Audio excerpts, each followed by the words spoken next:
Morning. So you got into it and got to try to get some answers as to why the Special Task Force, Aldrin, is not attending these high-risk crime scenes like cash in transit heists.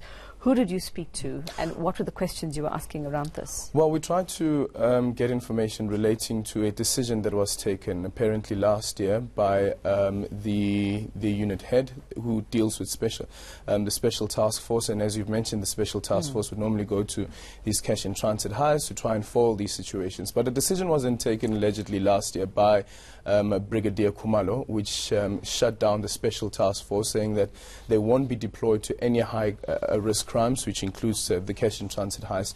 And the strange thing about this is that it coincides with the spike in the cash in transit heist last year. Remember, there was a huge deal around this issue. And what's interesting about this as well, Yuveka, is that while there was this directive that was allegedly taken, we understand that the minister at the time didn't know about it, but immediately when he found out, he said that that directive should be set aside. When we approached the minister to speak on this, he wouldn't confirm that. But all he would say is that if such a decision was taken, it has now been rectified, and he has told the National Police Commissioner that it must be all hands on deck.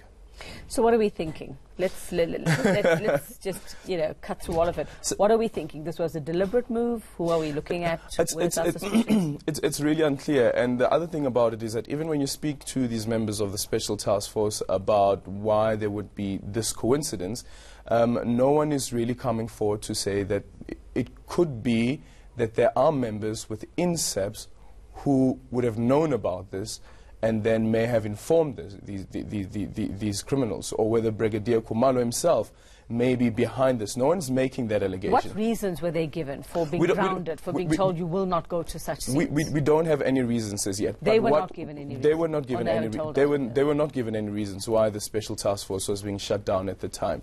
But what we do know as well, the exclusive report that we're speaking about raises issues around Special Task Force members not being qualified to have the scarce skills which they need in order to work to be part of this unit. And I assume maybe it could be that Brigadier Khumalo was trying to deal with this report and how to rectify these things. Exactly. But how do you do that during a situation where you have so many cash in transit heists that are taking place? And as the minister had then said, that all hands must be on deck. Well, exactly. And then after the first 1 or 2 or 3, you decide, listen, you guys had better get out there. And the thing about it is that what the Special Task Force members are saying is that a phone call would come from, let's say, the Hawks, or whoever has intelligence of a cash in transit heist that's being planned.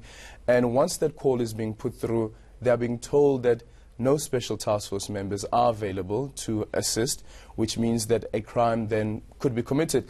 And other cases, what would happen is that the police would then be sent, this is now the men and women in blue would then be sent to the area where they expect the cash in transit heist to be taking place, just to try and deter these criminals. But what these Special Task Force members are saying is that that is a missed opportunity to arrest these cash in transit heist robbers. Yeah. Well, you spoke earlier and you said that the reason being, or that was given at some stage, was that they didn't have the skills to deal with these situations. Had we seen evidence of that, Aldrin, in the scenes that the crime scenes that they did attend, the cash in transit aftermaths or investigations?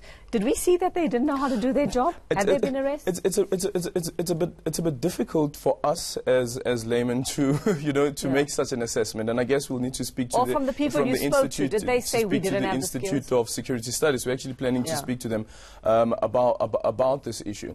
But there's no doubt whatsoever that this report is pointing out to some members not having the pre-required skills to deal with high-level crimes. And that is the issue that we need to be dealing with. And I was saying earlier on as well that we tried to speak to Parliament, the Portfolio Committee on Police, about this issue. And they say, actually, we didn't even know that such a report exists. They didn't even know that such a directive was issued last year. And remember that the police had on several occasions appeared before Parliament to tell Parliament and inform Parliament what is being done to deal with this issue of cash-in-transit heists and the spike thereof. So very quickly, before I let you go, where to now on the story? What next? Where to now on the ISS, story? And here's the interesting bit about this, is that Mawela, Lieutenant General Mawela, who's now our provincial head of police here in Gauteng, he was the head of the special task, the head, I think it's called the ORP.